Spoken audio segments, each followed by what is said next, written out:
여러분 안녕하십니까? 뉴스투데이 제주입니다. 제2공항 입지 선정을 둘러싼 의혹 해소를 위해 두 번째 도민 토론회가 열렸는데요. 성산읍이 제2공항 예정지로 선정되는 과정에서 군 공역 중첩 평가와 철새 도래지 대책 등이 누락됐다는 주장과 관련해 공방이 이어졌습니다. 김항섭 기자의 보도입니다. 쟁점은 제2공항 입지 선정 과정에서 발생한 군공역 중첩 문제와 철새 도래지 문제 등이었습니다. 제2공항 반대 단체들은 성산읍 후보지가 제2공항 예정지로 최종 선정되는 과정에서 군공역 중첩 평가가 누락됐다고 의문을 제기했습니다.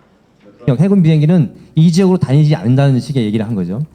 그러니까 이거는 그냥 보기에도 그냥 겹치는데 저희가 공항 건설을 통해 가지고 나중에 이제 그 공역 조정이 협의가 용이하다는 판단하에 제2공항과 철새 도래지가 가까워 조류 충돌 사고가 예상되지만 고려되지 않았다는 주장에 대해서는 국토부가 인정했고 신도 2 후보지의 활주로 위치가 변경되면서 성산이 예정지가 됐다는 주장에 대해서는 의견이 충돌했습니다.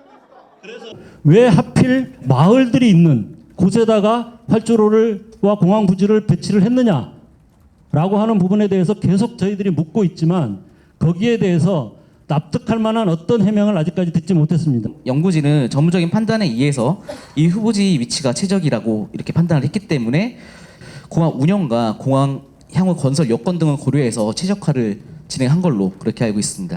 찬성 주민들과 반대 주민들의 의견도 엇갈렸습니다. 그래서 국가에서 예산을 다 들여서 만들어 주겠다는데 이거 안 된다? 이거 좀 이상하지 않습니까? 관광사에서 덤핑 예매를 안 하면 이 공항 하나로 충분하다고 생각합니다. 토론회에 앞서 열린 입지 선정 타당성 재조사 검토의 4차 회의에서는 사전 타당성 용역진이 불참하면서 공항 입지 선정과 관련된 의혹이 해소되지 못했습니다. 검토위는 사전 타당성 용역진과 질의응답을 하는 자리를 마련한 뒤 다음 달 17일 열리는 제5차 회의에서 권고안을 작성해 국토부에 제출할 방침입니다. MBC 뉴스 김항섭입니다. 첨단과학기술단지 2단지 조성 사업이 본격 추진됩니다. 제주국제자유도시개발센터는 첨단과기단지 2단지 보상협의체를 구성해 1월부터 약 4개월에 걸쳐 감정평가를 완료하고 다음 달 10일부터 개별 토지에 대한 손실보상을 시작합니다. 첨단과기단지 2단지 조성 사업은 제주시 월평동 일원에 3,200억 원을 들여 84만 8천 제곱미터 규모로 추진됩니다. 제주 강정마을에 해군기지가 들어서는 과정에서 반대 활동을 하던 주민 등 700명 가까이가 경찰에 연행됐습니다. 그런데 이 과정에서 해군과 정부 기관들이 공사 강행을 위해 조직적으로 개입하고 경찰이 무리한 진압을 했던 것으로 확인됐습니다. 김찬년 기자입니다. 지난 2007년 6월 해군기지 찬반 투표를 위해 강정마을 주민들이 마련한 임시 총회장. 찬성 측 주민들이 갑자기 단상을 점거하고 투표함을 빼앗아가면서 아수라장이 벌어졌고 투표는 결국 무산됐습니다. 경찰청 진상조사위 조사 결과 당시 해군이 찬성 측 주민들에게 지시해 투표함을 탈취한 것으로 드러났습니다.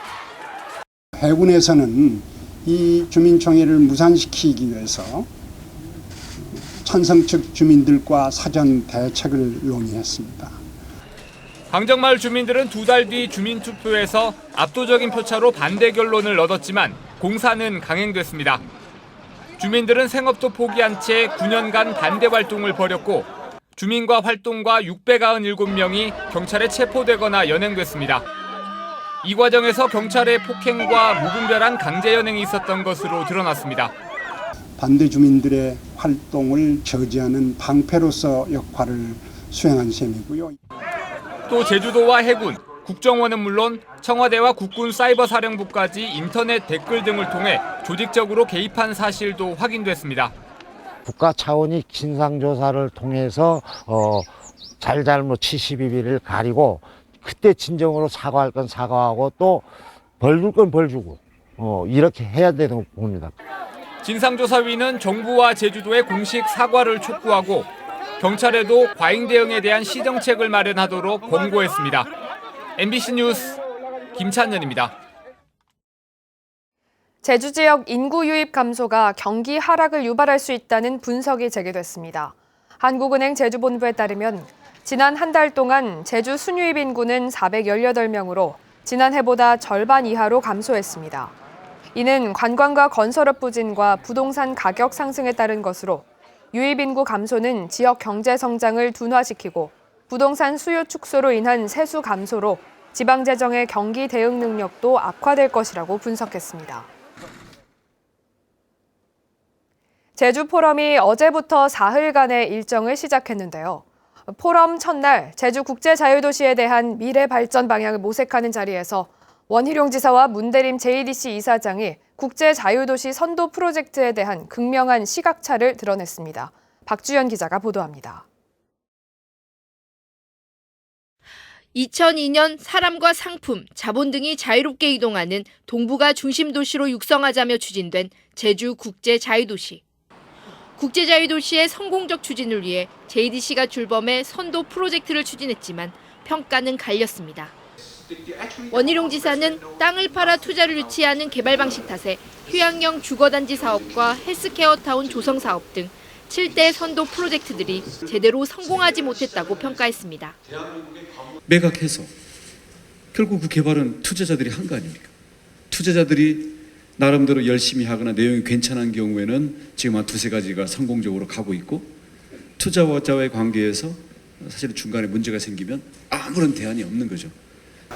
JDC는 정해진 법률 안에서 정부가 허락한 사업을 추진했다며 녹지 국제병원이며 국제학교 설립 등 번번이 제주도가 발목을 잡았다고 반박했습니다. 중앙정부가 제주를 염두에 두고 허락했던 사업들에 대해서 제주도 차원에서 이제 또는 거부한 JDC와 협의하고 뭐 이러한 부분들이 없이 그냥 일방적으로 그렇게 진행됐다라는 부분이 있어가지고 당장 투자자들이 JDC를 상대로 제기한 소송 문제를 제주도 중앙정부와 협력해 해결하고 시대 변화에 맞게 제주국제자유도시 방향이 재정립돼야 한다는 시각도 제시됐습니다. 국토교통부 산하기관이지만 그 국토교통부의 영역을 넘어서 중소벤처라든가 산자라든가 농림식품이라든가 이런 부처와의 다각적 협력을 하려고 하는 그런 노력이 필요하고 70여 개국에서 5,500여 명이 참석해 역대 최대 규모로 열리는 이번 제주 포럼은 오는 31일까지 계속됩니다. MBC 뉴스 박주연입니다.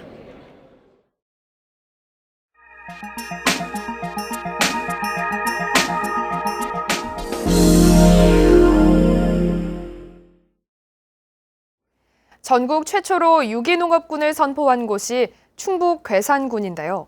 이 유기농 산업을 한 곳에서 볼 수 있는 전문 테마파크가 괴산군에 문을 열었습니다. 이지현 기자가 보도합니다. 쉴 새 없이 돌아가는 기계에 맞춰 직원들의 움직임이 바빠집니다. 우리 콩으로 만든 된장과 간장을 포장하는 막바지 작업. 유리창 너머로 모두 볼 수 있는 공장은 일반 소비자에게도 열려 있습니다. 언제든지 오셔도 항상 깨끗하게 안전하게 위생적으로 할 자신이 있으니까 믿음이 가시면 사서 드시라는 그런 뜻입니다. 전국 최대 규모의 유기농 생활협동조합을 중심으로 조성된 테마파크가 괴산에서 문을 열었습니다. 모두 28,000제곱미터 규모로 로컬 푸드 매장의 휴게시설과 게스트하우스까지 갖췄습니다. 소비자가 천천히 머무르며 유기농 체험을 하도록 만든 것입니다. 앞선 공장 견학은 물론 유채기름 짜기와 장 만들기 등 체험 프로그램도 진행될 예정입니다. 지난해 6월 착공한 뒤 1년 만에 건립된 유기농 테마파크는 정부의 시범사업으로 선정돼 예산의 70%를 국비로 지원받았습니다. 농촌의 지역적 한계를 극복하고 엑스포 개최와 업체 유치 등 유기농 산업을 선도해온 덕분입니다. 보다 안정적인 발전을 위해 남은 건 지역 유기농가를 육성하는 일. 12곳의 유기농 관련 업체가 입주한 농공단지 안에 테마파크를 조성하고 별도의 지원센터를 마련해 입주 기업과 지역 농가의 허브 역할을 맡긴 이유입니다. 1차 산업, 2차 산업, 3차까지 해서 6차 산업의 어떤 허브 역할을 할 수 있는 그런 생산자와 소비자가 이렇게 연결고리할 수 있는 그런 어떤 공간 활용하다가 조성된 준공은 됐지만 구체적인 프로그램과 판매 농가 등이 정해지지 않아 당분간 시범 운영되는 유기농 테마파크. 관광인구 유입과 지역경제 활성화라는 두 마리 토끼를 잡기 위해 하루빨리 내용을 채우는 일이 필요해 보입니다. MBC 뉴스 이지연입니다.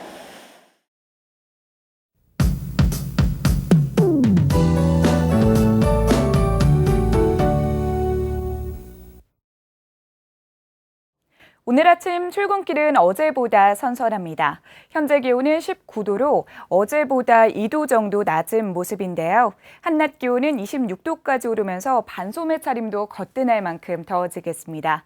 일교차가 7도가량 크게 벌어지는 만큼 옷차림 잘해주셔야겠습니다. 초여름 더위 속에 자외선이 강하겠고 오존 농도도 높아지겠습니다. 외출 전 자외선 차단제를 빈틈없이 발라주시고요.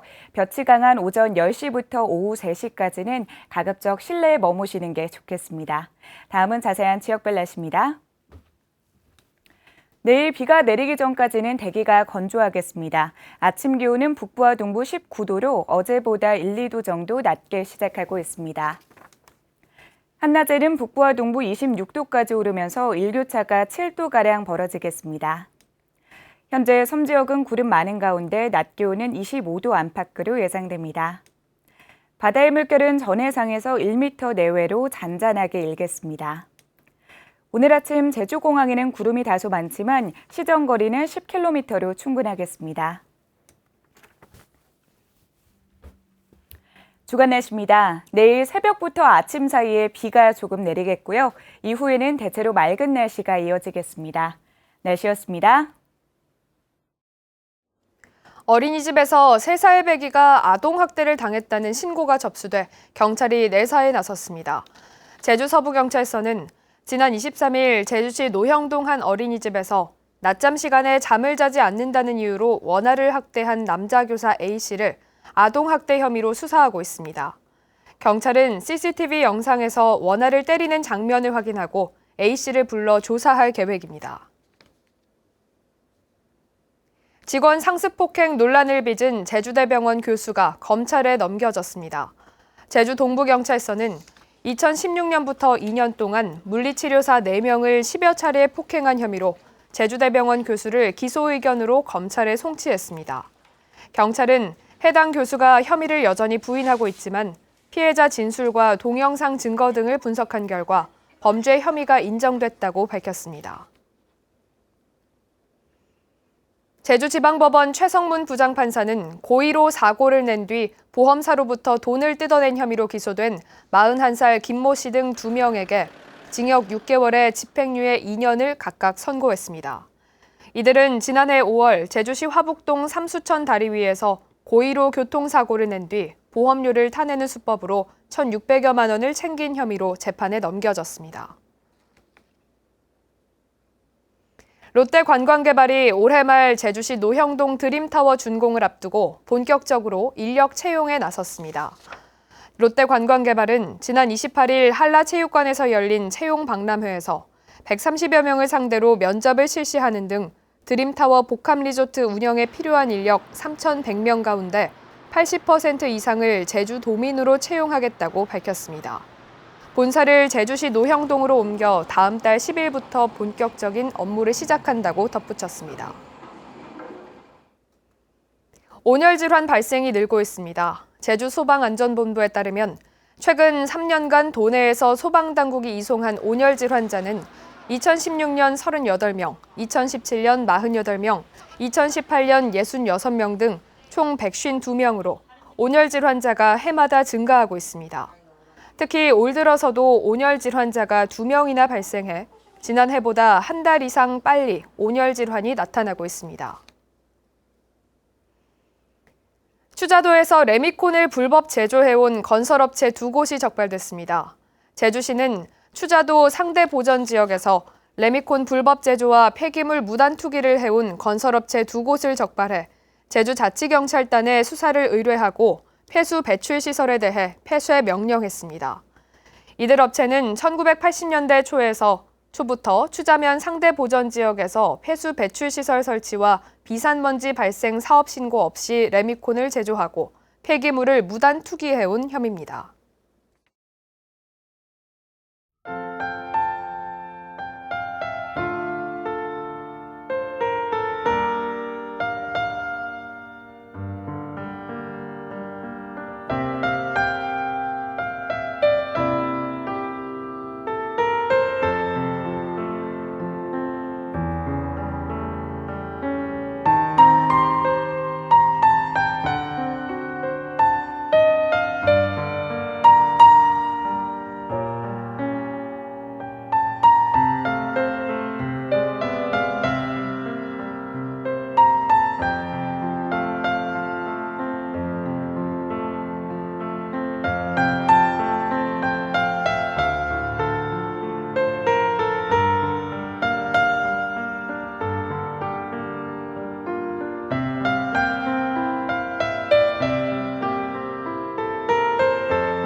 뉴스투데이 제주였습니다. 여러분 고맙습니다.